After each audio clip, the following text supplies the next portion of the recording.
Welcome back to the Go Have Good Sex podcast, the show where faith and pleasure finally stop fighting. I'm Angela, the Christian sexpert, sex coach, truth teller, and your new favorite bedtime devotional. If you're ready to go deeper, check out my resources for couples and individuals, from my free 15-minute coaching consults to spicy but faith-friendly resources like the Marriage Playdate, to my Patreon, where I teach you all the things your church aunties never told you about. And yeah, you know I've got it covered with merch, journals, bookmarks, and everything in between at thechristiansexpert.com. So whether you're here to learn, to heal, or to spice things up with scripture and sass, I'm your girl, and I'm so glad you're here. Let's get into today's episode, and remember, go have good sex. Welcome back to Go Have Good Sex. I'm your host, Angela, the Christian sexpert. And today's episode is about something that we don't talk nearly enough about in Christian circles, and that's safe, non-sexual touch. I'm joined by the incredible Maude Carter. She is a child of God and overcame the 90s purity culture teachings and was blessed by the Holy Spirit with the gift of healing.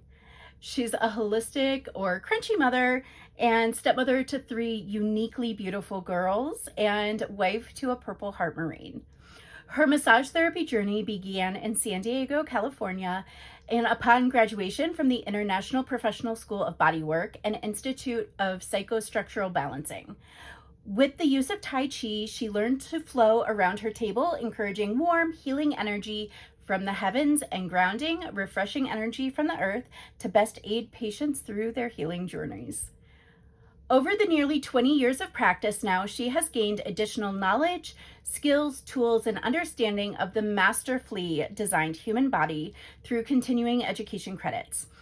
She seeks to aid patients through their healing journey goals to help balance the mind, body, soul connection and help manage a wide range of medical conditions.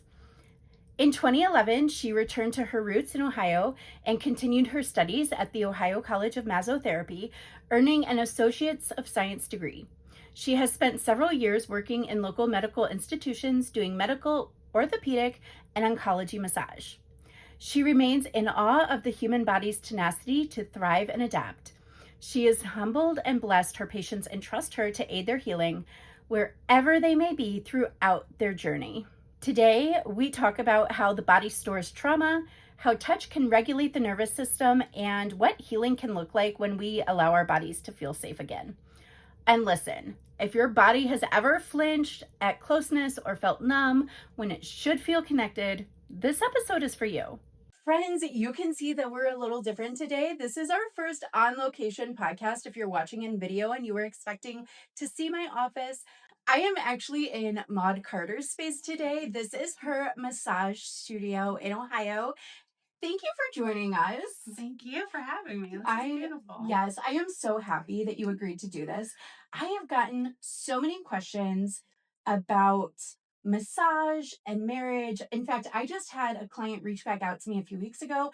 I had kind of low-key started looking for a massage therapist to do a podcast with before my client reached out, but they were like, do you have any videos on massage? Because apparently I do it wrong. Aww. And I was like, hold that thought. It's gonna come. Yeah. So I was so excited when I found you and you agreed to do the podcast with me, because I think people I see it every day in my Facebook comments. People have a lot of big feelings about touch and expectations surrounding touch. And I think we partially live in a touch starved society in Definitely. a lot of ways. Mm. And I think people don't know how to handle that. And I think a lot of men, I mean, we see it all the time. We've talked about it a lot on the podcast, that men are so starved for baseline emotional connection that they feel like touch is their only outlet for connection. And then that turns into sexual touch because that's the only way that they're socialized to be allowed to express their emotions. And then it just turns into this big thing in marriages. Mhm. So can you dive into why non-sexual touch is so important for emotional and relational health in a marriage? Yeah, non-sexual touch is important because it helps regulate our nervous system. So, depending on your travels through life, what you have encountered, what you have been through, the traumas that your body carries, because our bodies carry not just the traumas that you and I specifically have experienced, but also what our mothers and our grandmothers and our grandmothers' mothers have experienced throughout generation. It's all absorbed in utero. So we might be carrying traumas that aren't even ours to carry. They belong to generations past. They belong to our fathers. They belong to our mothers. And it's difficult for our brains to differentiate that. Um, and then it's difficult for our bodies to translate that. So someone might come up and touch you on the shoulder and it might trigger something and you don't know why. That could be a generational trauma. So it's important to touch with the proper intention. Um, and if you notice that somebody is having a reaction, you take a step back, take a breath. Try it. Don't take it personally. Don't be offended by that. Take it for what it is. So I think there's a couple of things to touch on here. Is one of the things that we talk about in my world is in the relational space is called a bristle response. So if when you are touching your spouse, they do there's an involuntary jerk or they kind of pull away or they might stay for a second, but they don't relax into the touch. It's called a bristle response. And that's really what you're referring to is if when you are touching your spouse, you experience that bristle response. You guys have heard me say it a million times. Lead with curiosity. We're not leading with assumptions. Maybe they're having a bad day. Maybe there's some deeper relational thing that needs addressed. But I think leading with curiosity is really important when you experience that bristle response. I also want to go back to one of the first things that you said, the trauma is carried in our body and not just our traumas, but the generations before us. Because you and I actually connected in a crunchy moms group. And I just did an episode on vaginal steaming, which was super crunchy for the uninitiated. And so, people, if you didn't catch that episode, sometimes people don't realize that the Christian Sexpert work that I do was born out of a crunchy moms group. So I am actually pretty crunchy in my everyday life. You guys just don't get opportunity to hear about that a lot. I wasn't raised crunchy, and so I came to it. And so that gives me a unique perspective on things that are common knowledge for a crunchy person, someone who is into more natural remedies, understanding the brain body connection, things like that, that most people don't even have reason to really think about in their everyday lives. So people hear, well, we're carrying our mother's trauma in our bodies. If you aren't familiar with that, some people are like, oh, this is getting super woo woo and weird. But scientifically, we have to break this down scientifically. Right. So when I was conceived in my mother's womb, I already had all of the eggs that I would ever have in my lifetime, right? So my eggs were in my mother's body, which were in my grandmother's body. And so that gets coded into our DNA. And so it isn't just some woo woo, generational curse sort of thing. That sort of thing can actually get coded into our DNA. The same way that, allergies can get passed through generation. Other DNA, like my Ehlers-Danlos syndrome is a genetic that gets coded in the eggs, and the eggs get formed. Really, my eggs were formed in my grandmother's womb.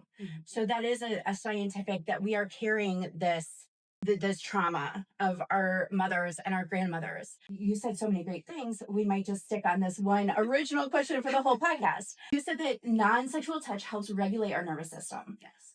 Can you expand? Like how, why, like what does that actually mean? Because when we talk about regulating the nervous system, not everybody really understands what that actually means. So to take it back to in utero, if your mother was in a high anxiety state while pregnant with you, due to life circumstances, that anxiety that you feel gets translated into the embryo, into the fetus, and that rewires your brain connections. It literally changes the way you are put together and made. You're going to be more susceptible to anxiety and depression and ADHD, even things like that. So part of regulating your nervous system, then you would constantly be in a fight or flight kind of situation then in that state, which would lead to not wanting to be touched, being overtouched, touched out for the day. A lot of moms get just overstimulated. So regulating that nervous system takes you out of that fight or flight and puts you back into as we can see here, puts you back into the parasympathetic nervous system. So it helps calm you so that your hormones fluctuate properly, your bowels function properly, your breathing regulates. So let's frame this all relationally then. So if we are operating in an overstimulated, touched out space and our spouse walks in the door, relationally, that's not going to be great for the marriage. And so we talk about, if you are a research nerd like I am, and you are a parent, you've probably done a lot of research on brain development in children and things like that. And we talk a lot about, when we talk about parenting, we talk a lot about co regulation with our children, how their little brains lack coping skills to. Is it a temper tantrum because they're just bad? Or is it a temper tantrum? Or is it they lack the skills to do anything but cry because they're so overwhelmed and helpless? And we talk about co-regulating with our child in that moment. But one of the things that is one of my soapboxes that even I don't talk about nearly enough is co-regulating with our spouse. And I think one of the best ways to co-regulate with another human being is through touch. So what would co-regulation through touch look like in a marriage? This is where it gets a little tricky because you can't properly co-regulate your children if you are burning on the inside. I mean, you can put on that mask and put on the good face and help co-regulate your child, but if you are still chaotic in your brain, in yourself, then those vibrations come out. And this is going to get really crunchy. I'm really sorry. It's good. It's good. We are a vibration. We are energy and we vibrate, and our cerebral spinal fluid has a natural flow to it like the waves of the ocean. And so our trauma can disrupt that flow and that co-regulation. So if you're trying to co-regulate with your child and you're still vibrating really high on the inside, your child is still going to exhibit those behaviors. You're going to have frustration with that. And that goes hand in hand when your spouse comes home from work. You don't know what their day was like until they come home. So they might be vibrating high as well, or vibrating really low if it was a really bad day. And then they walk into stressful situations at home if the kids aren't listening, or it's been a chaotic day at home. That's instantly going to spike and change their vibration as well and how they receive you. So I have found it helpful when I'm anticipating my spouse coming home as kind of more of a breath of fresh air, like, oh, here comes the cavalry. Okay. Like, I'm not fighting this battle alone any longer. And not that, raising children is a battle, but Girl, it feels like it. It Feels like it some days. Just this morning, my kid was going to day camp today, and we're homeschoolers. He's not used to, like, this one isn't used to getting up early. And I was trying to prepare to go west one direction to drop him off to camp, then east to go to an appointment before this meeting, and full hair and makeup, which I don't normally do. So, this morning I was like, he was hollering at me a little bit, and I was like, I don't want to fight with you this morning. I don't want to battle you this morning. So it feels like a battle some days. But what are some, we're talking about non-sexual touch in ways to help co-regulate. So I think some people really need just really simple, practical examples of what that would look like. To be honest with you, it starts with non-touch. It starts with your breathing. It starts with taking a deep cleansing breath in through the nose, out through the mouth, and it just kind of helps reset your whole system. And really feel it, connect the mind and the body and the spirit. You take that breath in and you imagine it being cleansing and just wiping away all of that frustration, all of that worry, that anxiety of being on time or your hair brushed or all the little things. Because honestly, it doesn't matter. Nobody cares. Sure. We think they do, but they don't. So, Unless you're existing as a fat woman on the internet, and then all the men care. right, right. So, it starts with taking a deep breath, and then assessing your partner's needs as they come in the door. If you can read their body language, you can tell when your husband walks through the door what kind of day to an extent he had. And then I think women are better at this than men yes, are, yes, though, because yes, from a young age, yes, girls are socialized to attune to the emotional states of everyone around us and to manage. We are expected to manage the emotional states of everyone around us. right. And so I think the women who are listening completely get what you're saying right now. But I think the men might be a little lost because they aren't socialized to be as skilled to assess their spouse's mood when they walk in the door. Yes, yeah, you are correct. So, but I really want to talk about what you're talking about with starting with a breath. If you have been in coaching with me for anxiety or staying focused in the bedroom, ADHD, you have trouble focusing during sex. If you are a woman and you have ADHD, your ADHD does not get left at the door when you go into the bedroom. We wish it would, but if you can't focus at work, you probably can't focus in bed either, because that's just how your brain is wired. And so, one of the things that I teach in coaching is a form of co-regulation, and I call it ritualizing your sexual encounters. And it's far more nuanced. Slide into my DMs for coaching on this. What I teach is using touch and breath for co-regulation. And so what I have my couples do, is it okay if I touch you? Yeah. Okay. Are you okay touching me? Yes. Okay. And see, we can ask for consent and we don't have to make it weird. So what I have couples do is they either stand face to face, or you can have your husband go behind you and you put your hands on each other's chests. Yeah. We're not down here. We're not groping breasts. We're just touching each other's chests, and we're going to sync our breathing for 30 to 60 seconds. And it's going to be really weird and awkward the first time that you do it. But if you're not watching the video, my hand is on her chest right below like the hollow of her throat. Her hand is on mine, and we would sync breathing. And that, when I'm teaching that as preparation for a sexual encounter, I'm talking in a Pavlov sort of sense, because that moment of co-regulation starts to train your brain to anticipate pleasure. Because if you always follow that up with sexual excitement, with sexual pleasure, you are Pavloving your brain into anticipating pleasure, which makes it easier for you to slide into a sexual mindset. Mm-hmm. And also, if you start to lose the plot during sex, taking 30 seconds, probably just whacked my mic.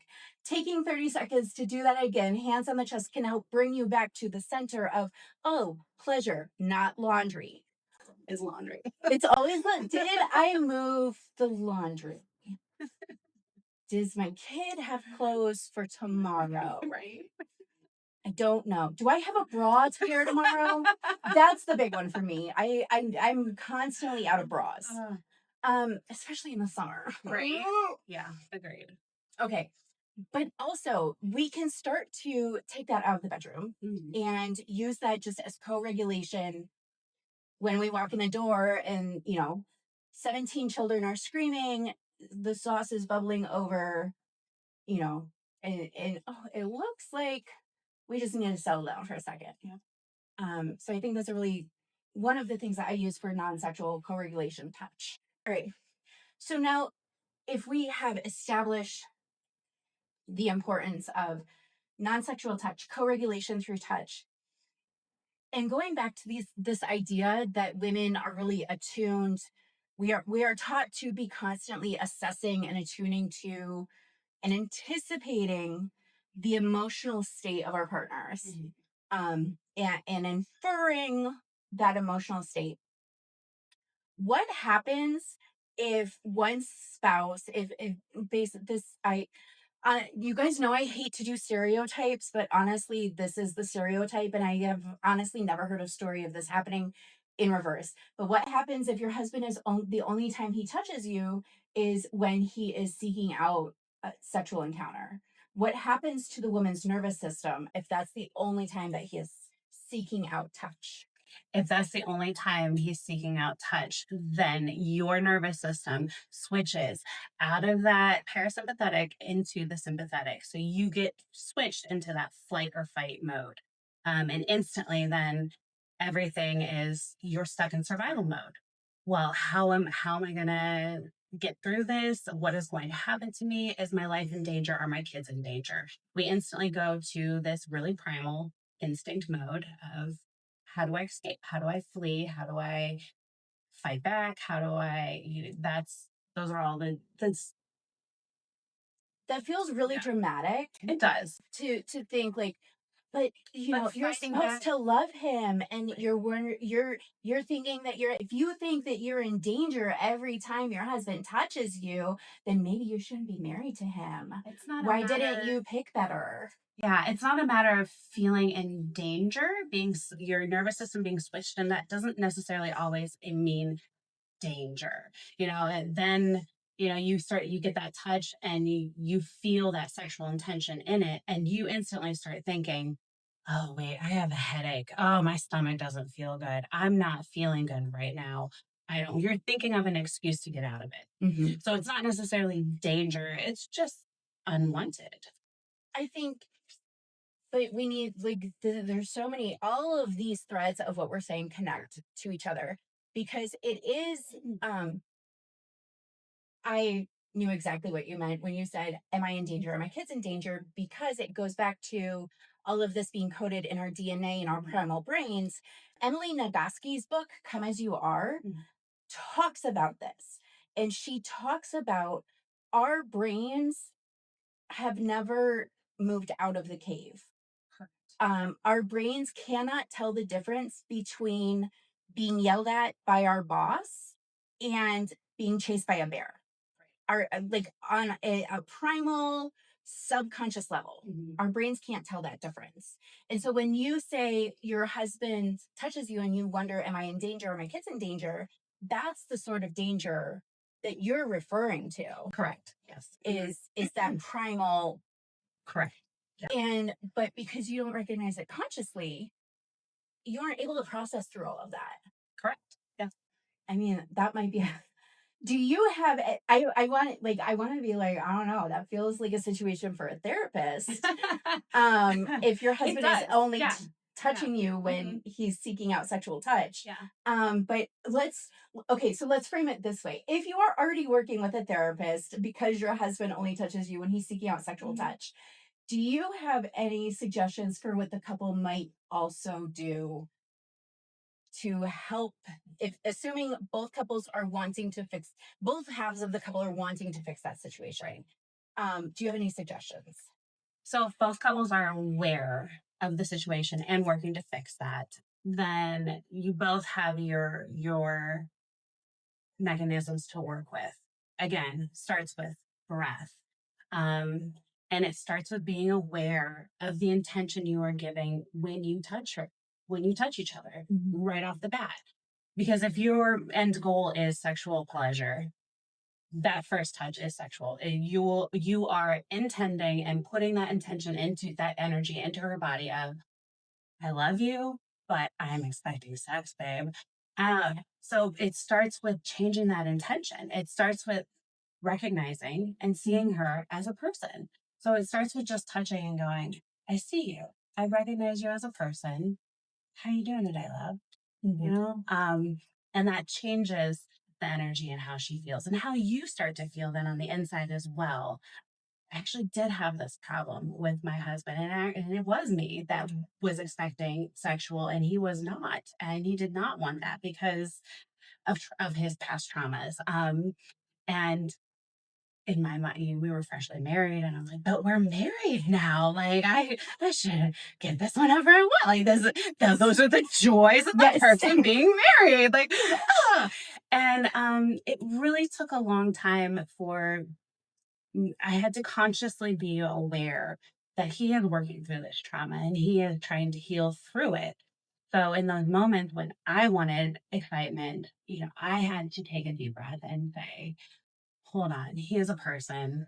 What was his, again, back to that woman mentality of nurturing and taking care of everyone else's needs. But it's about taking a step back from the situation. And yes, this is my end goal. This is what I want. So I need to find other ways to create intimacy with him. And I guess I'm blessed because I am a massage therapist. So it was through massage because not it helps release those traumas. We're working that muscle tissue. We're healing the spirit and the soul as we're massaging. It's not just working out the tensions in the muscles or the trigger points. It's healing your soul is essentially how you get those trigger points to release, how you get those chronically tight necks to release, and that chronic low back pain. Chronic low back pain itself is actually a lot of sexual trauma and like anger and disappointment held in the pelvis. This segues perfectly into one of the questions that I had further down the list, because a large portion of my followers are purity culture survivors, and touch becomes a fraught issue, even if their husband is only ever offering them safe touch. Like, the husband could be completely innocent in this situation, like the best husband on the planet, but because of the purity culture trauma, touch is still a very fraught issue. And so one of my questions was, could professional massage therapy help with purity culture trauma recovery? Most definitely. So I think I was kind of a victim of the purity culture. I was raised in a Christian school my entire life, and so we were only taught abstinence, which doesn't go over well for horny teenagers because we're all just horny teenagers at one point in life. And then you feel very, very guilty, and that guilt sets in the pelvis. And then you'll end up with other vaginal issues. So like vaginismus, Thank you. is one of the most popular ones. Yes. So guys, side note, this segment of the talk is perfectly coinciding with the episode that we just did on vaginal steaming and holding all of that in our pelvis and our vaginal canal. So please, please, please, if you skipped that one because you thought I was insane, please go back. I get it. I'm a little insane. Please go back and listen to that one after you finish this episode, because the two modalities combined are going to help so much. So purity culture trauma is sitting in our pelvis. Yes. Mm-hmm. And so we're experiencing women raised, so we scientifically, we have studies, women raised in purity culture are twice as likely to experience female sexual dysfunction as non-purity culture counterparts. In particular, one of those dysfunctions is known as vaginismus, which is a panic attack of the vaginal canal.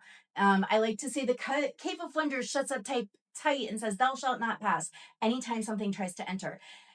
Some women have vaginismus so severely they can't even use a tampon because the muscles involuntarily contract because of the mental trauma.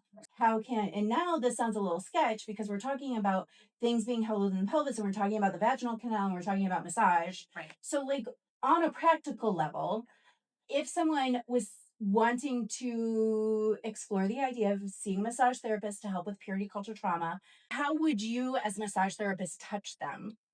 And how does that help? I don't want anyone to think like weird stuff's going to be happening. No. Massage therapists don't go near your. We're not in the vag. We're not in the in the penis. Like, we're not working the sexual organs. Well, we're not physically touching your sexual organs. So for women that might have a vaginismus. It took me 6 months. It is. It's so hard. And I have the tiniest of tiny speech impediments, which is really just that my ADHD moves so much faster than my mouth can physically move. And it took me 6 months to be able to form that word in my mouth.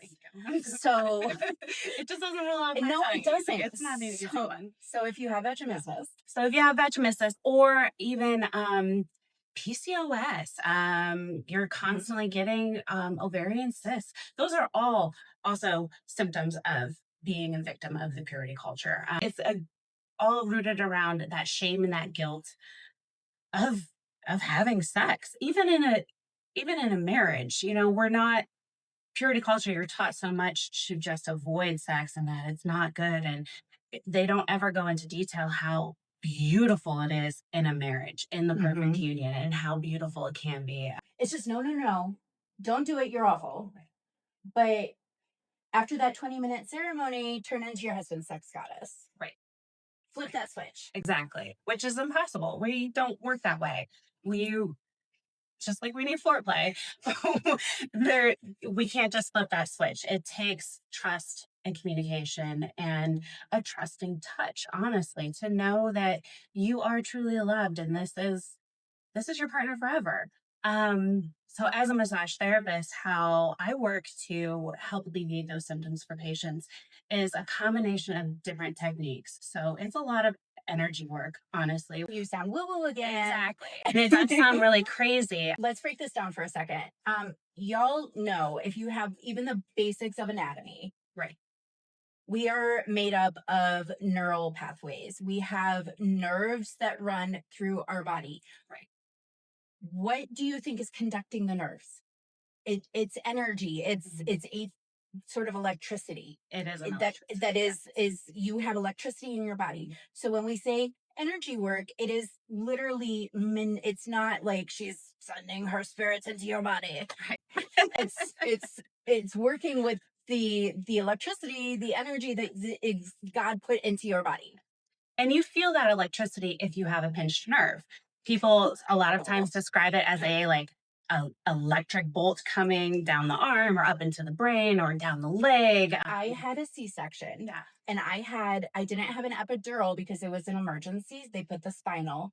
It's torture. Well, okay, so I had 36 hours of unmedicated back labor because he was sunny side up.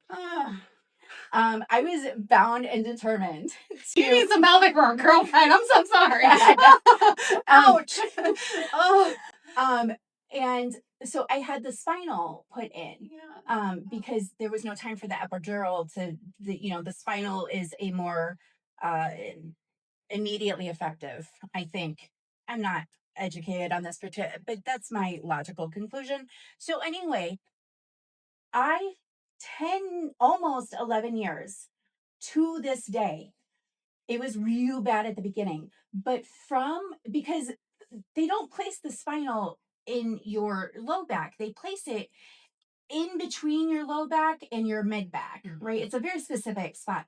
I would have an electric current that would run not from my low back, not from my pelvis, from a very specific spot every time, from that spot all the way up into the base of my skull.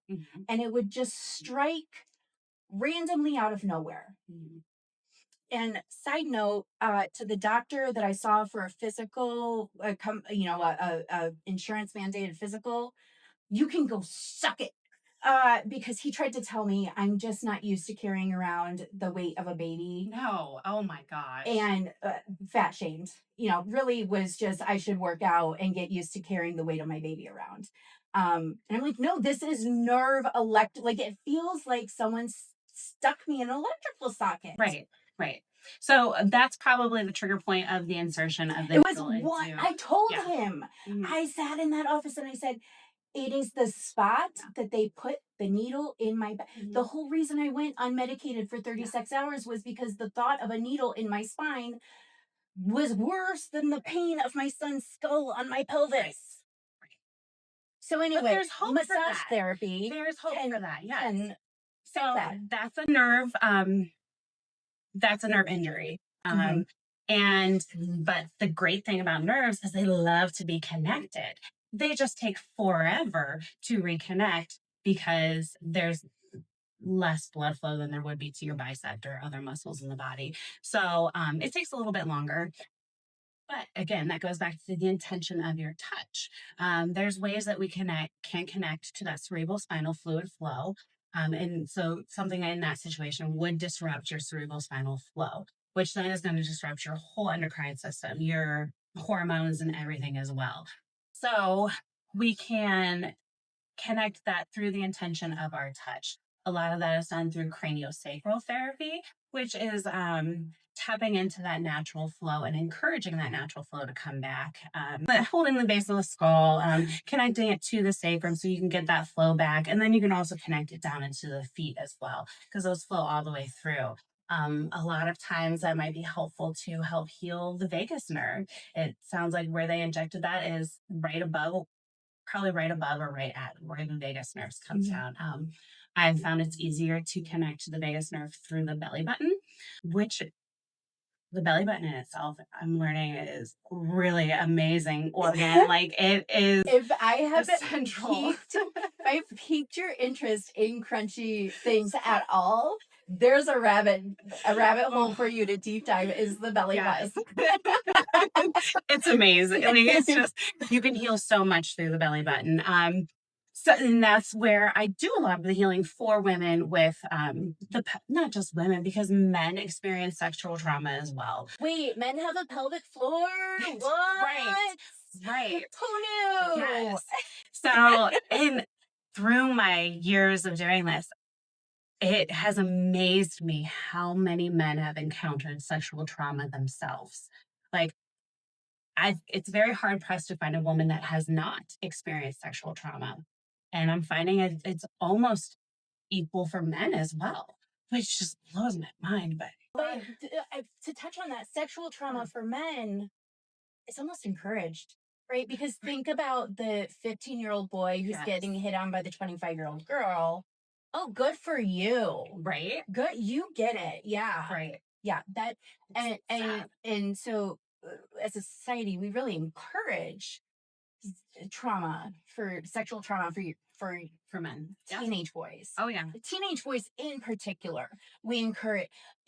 But alternatively, things like, if you've ever said to your husband, what do you mean you don't want to have sex with me? You're supposed to want to have sex all the time. Right. I thought, are you going to man up? That's inflicting sexual trauma. Mm-hmm. It is. Yes. Yep. So all of that, you can start to heal all of that through professional massage therapy. Exactly. Yeah. Okay. So it's a lot of intention of touch. Oh, here we go, being really woo-woo. I'm really woo-woo. Because I have felt all of these things. I can tell you for a fact, it's not just make-believe. It's not woo-woo. My touch has been honed in for over 20 years now, where I can feel your vibration, and everybody talks.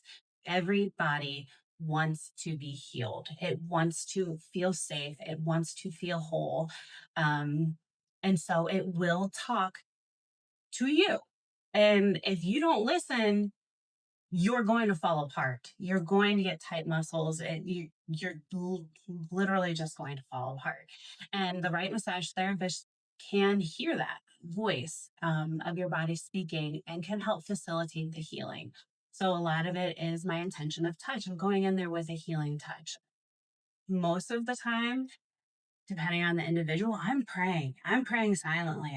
This is a gift that God has given me to help everybody, to make the world a brighter place. And so I'm silently saying prayers and of healing over your body as I'm working. They're not out loud. I don't mumble, because everyone has their own religious beliefs, and that's okay for you. We'll make it weird on the podcast, but we're not going to make it weird in person. Right. Right. Exactly.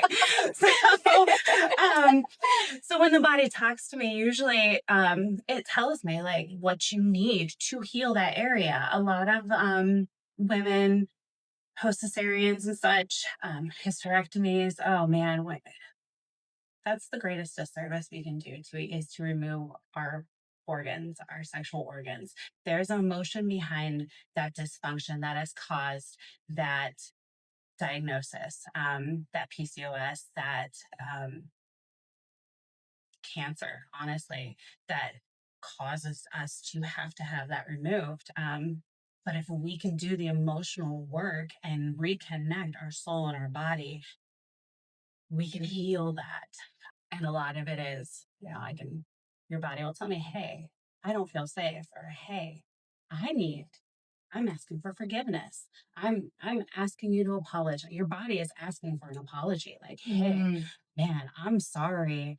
I went through that really promiscuous phase of my life and just treated you like a dumpster. Like, wow, I'm sorry for that damage. And it just as simple as that. And you don't have to say it out loud. This can be done during your bath while you're just laying there relaxing, or even when you're laying there in pain because of period cramps or something, just lightly touching your uterus and everything, and just with the intention of your touch, be like, wow, I'm really sorry I did this to you. I love you, and I appreciate all of the work that you have done for me, for the life that you have given me. Makes a huge difference. With that alone, you can get better flow. You can have lighter cycles. You can have less miscarriages. I know that sounds really far fetched, And but it's also not a guarantee. right. There's a lot of there's a lot of complicated reasons Oh for gosh, miscarriage. so many. And it's not to say that like you caused a miscarriage because of unforgiveness you were holding or something like that. That's not Right. absolutely not what is being said. What is being said is there's a lot of complicated issues surrounding reasons for hysterectomy, reasons for miscarriage, reasons for PCOS. Some of us just have really crappy genetics. Yeah. And no, we can do all the right things with all the right foods and the forgiving ourselves and things, and it's still going to be there because we live in a fallen world. And but if we are open to exploring all the different causes and remedies, we stand a better chance of landing on the one that is the right one for our body. And it might not ever happen. It might not ever happen. It might be, Paul's thorn in your side. But if you are someone who is wanting to explore possible solutions to possible issues, this is an option that is available. I want to interrupt the episode at this point to let you all know that if you want to bring some of this healing into your own home, Maude and I recorded a Patreon exclusive video where she walks you through massage techniques couples can use to reconnect, co-regulate, and actually feel safe with each other's touch again. You can get access at the link in my show notes to my Patreon. And trust me, you're not going to want to miss it. So, one of the things that, if you guys have been following me for any length of time, is really important to me is to discuss the intersection of faith, disability, and sexuality, because frankly, nobody else in the church is talking about disability and sex. Disabled people are erased in society at large, and I feel like sometimes even more so within the church. And I don't just mean physically disabled, but I'm talking about neurodiversity as well. And also, if you've been following me for any length of time, you know that this brain is spicy and it just keeps getting spicier. And I have a lot of sensory issues because my nervous system is broken. Kids broke my nervous system. That happens. But I hear we get it back once they're kind of out of the nest to a degree. Yes, but by then we're like in perimenopause or menopause, and then it's just breaking in a different way. Yes. But for a lot of neurodiverse people, touch isn't soothing. Right. It's overstimulating or triggering. And, I just had a session with a client, middle-aged woman, self-diagnosed ADHD, because, women our age were not diagnosed with ADHD because little girls in the 80s and 90s didn't have ADHD. That was a little boy's problem. Right.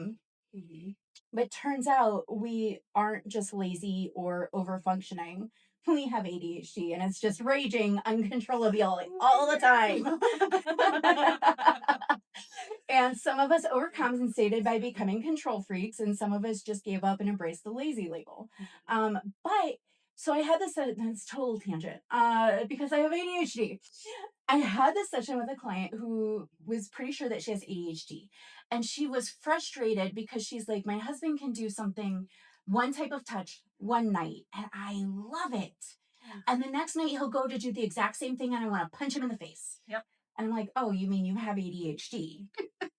That's that is the problem. Yeah. Is you have ADHD and your sensory bucket changes from a moment to moment basis with ADHD, honestly. Like there have been times where I have been totally into something that's happening and then the wind blows wrong. And I'm like, stop touching me. Right? What are some creative ways that a couple can navigate when you never know? There's no predictability to what kind of touch is going to be good touch and what kind of touch is going to get you punched in the face. Exactly. Yes. In that scenario, I found it safe. Safe is such a loaded word in that scenario. To start with the feet. It takes you out of the head and brings you into the body. So now you've stopped the connection of all of these thoughts bouncing around like a little hurricane, and you've slowed it down a bit. There's a ton of reflexology points in the feet and in the hands that can help with this.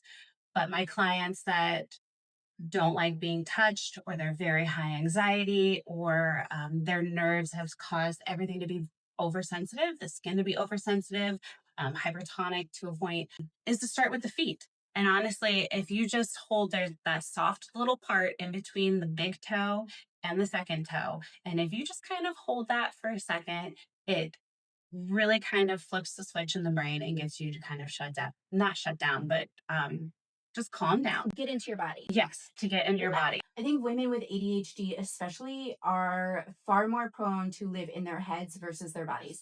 I have this whole spiel and I have a whole series in my Patreon community where I talk about the fact that from a young age, we as women are conditioned to disconnect from our bodies, live chronically disconnected. And so, oh my gosh, you get to the bedroom and you can't orgasm. Shocker. It's because you don't know how to live in your body. Right. Because, oh, you have your first period, pull an Elsa, conceal, don't feel, you still have to go to school. Right. So you have to disconnect from the pain to make it through the school day, but nobody teaches you how to reconnect to experience pleasure. Right. And I feel like it's something I've never I talk about this all the time, reconnecting to your body, but it has never occurred to me to suggest starting with the feet, because also if we are constantly, and when I say we live in our brains and not our bodies, every woman knows exactly what I'm talking about. And you feel like your consciousness is up here on the top of your head. The feet feel so far away. They are. You don't even see them. Yeah, and like touching your shoulders can feel a lot more intimidating or vulnerable. Right. But the feet feel safer because they're further away. Yeah. That's amazing. Yeah. It's a beautiful thing.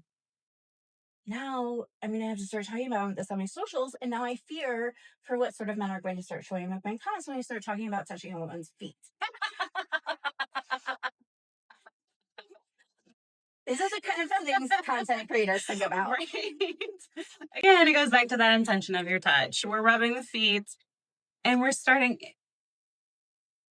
So the exercise of the hand on the chest and co-regulating your breathing and so that's kind of the same you're doing with the feet. So if you're practicing that on the regular with your husband, you guys are going to join that connection. Your energies are going to connect. You're going to start to have the same flow in your cerebral spinal fluid and just all together. And you can start that same connection in the feet simply just by holding them. So you can hold that little soft spot in between the big toe and the first toe. It's kind of the same in the hand. It's just this little spot here, and you can do a nice little circular motion with it if you want, if she feels like it.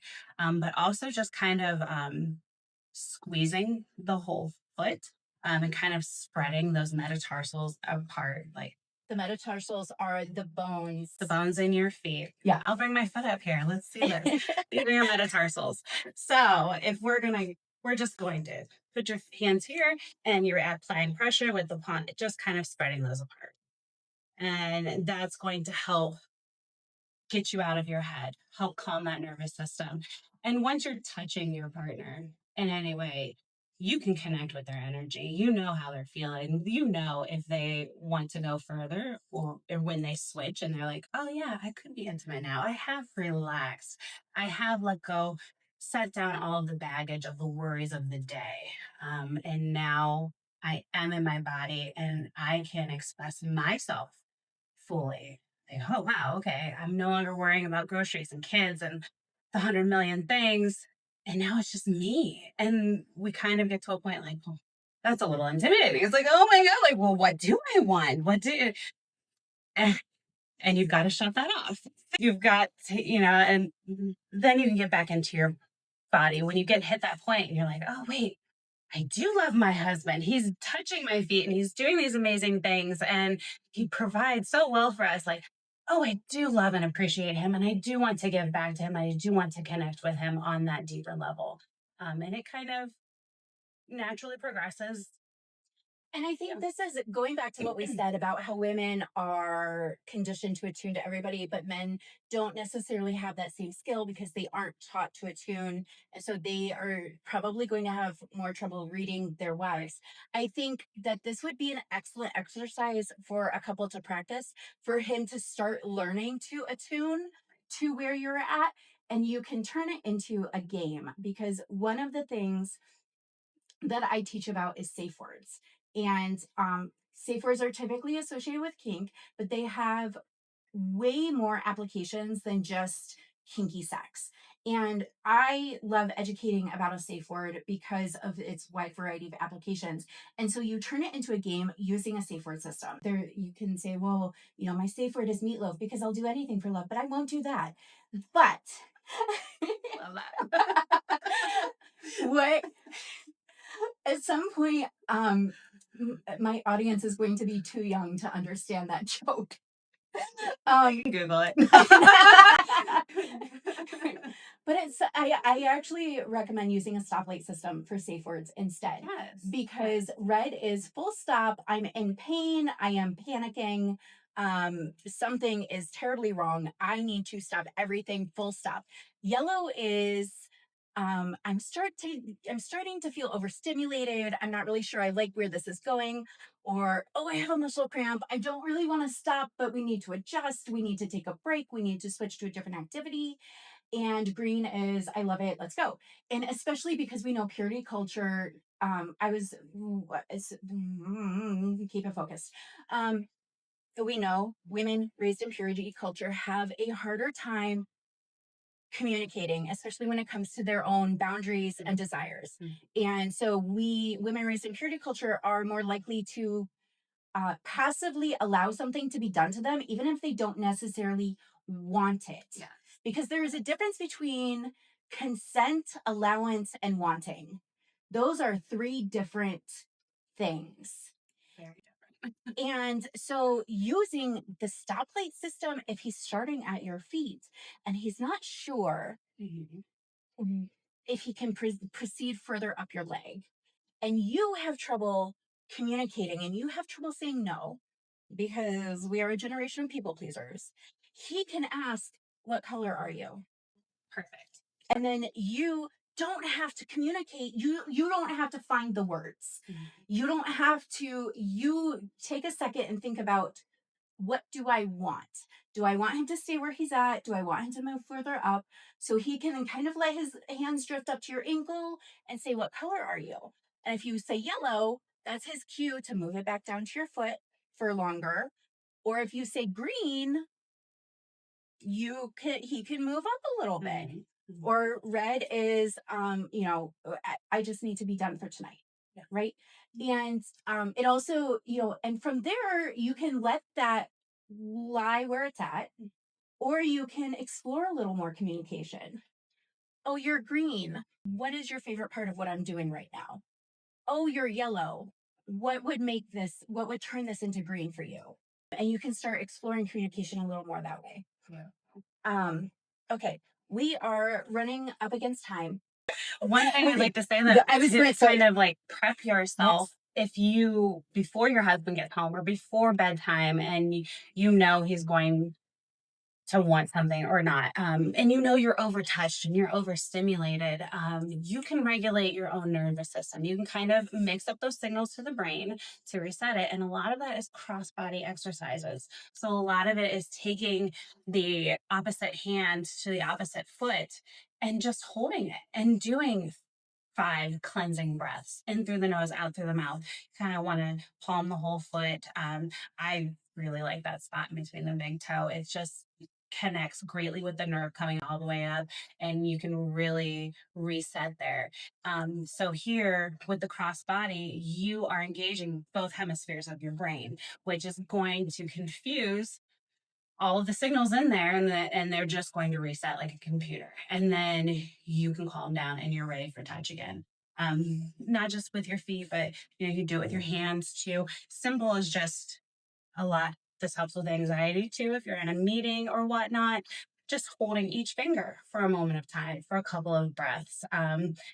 One finger might need more time than the other, and you just kind of cycle through it. But that is the same concept. It's engaging both hemispheres of the brain, which is going to help reset your brain, your nerves, and everything, and kind of help gear you up towards having touch with your partner. I love that so much. All right. Thank you so much for taking the time to talk to us today. There was so many, I learned so much. So thank you. Thank you. And go have good sex. Y'all, touch without expectation, safety without pressure, healing without shame. I hope today's conversation gave you permission to explore intimacy in new ways and remind you that your body deserves gentleness, always. Huge thanks to Maude for sharing her gifts with us. And if you're ready to take this deeper, don't forget to head over to my Patreon and catch that exclusive video where you can see massage techniques that you can use on your spouse tonight. You'll be amazed at what happens when you touch each other with gentleness and intention and just breathing together. Go check it out and go have good sex. That's it for today's episode. You've been blessed and probably slightly scandalized. Now go journal, go text your man, and most of all, don't keep this to yourself. Share it, review it, slide into my DMs. Then grab a journal, a game, or a coaching spot. And remember, Jesus didn't die for you to have boring sex. So go have good sex already.